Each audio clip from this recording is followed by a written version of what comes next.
ратной службой, теми подвигами, которые вы совершаете. রাশিয়ার সেনাবাহিনীর উপপ্রধান লেফটেন্যান্ট জেনারেল ভ্লাদিম সামারিনকে ঘুষ নেওয়ার দায়ে গ্রেফতার করা হয়েছে।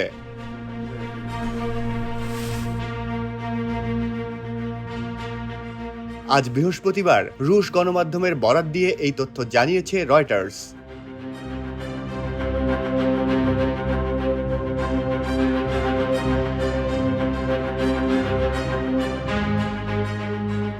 এপ্রিল রাশিয়ার উপপ্রতিরক্ষামন্ত্রী তিমুর ইভানভকে গ্রেফতারের পর গত এক মাসে চতুর্থ শীর্ষ রুশ সামরিক কর্মকর্তা হিসেবে গ্রেপ্তার হলেন সামারিন।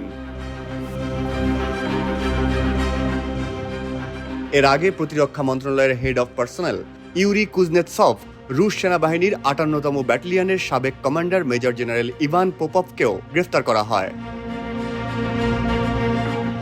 Своей ратной службой, теми подвигами, которые вы совершаете সাম্প্রতিক বছরগুলোতে এটাই রুশ সরকারের সবচেয়ে বড় কেলেঙ্কারির ঘটনা। Поздравляю. Служу России. গ্রেফতার হওয়া সামারিন ছিলেন রুশ সামরিক বাহিনীর প্রধান ভ্যালেরি গেরাসিমভের সহকারী। গেরাসিমভের বিরুদ্ধে এখনো কোনো দুর্নীতির অভিযোগ না এলেও ইউক্রেন যুদ্ধে রুশ সামরিক বাহিনীর নাজুক অবস্থা নিয়ে বেশ সমালোচিত হয়েছেন তিনি। Товарищ генерал-лейтенант, гвардии старший замполит.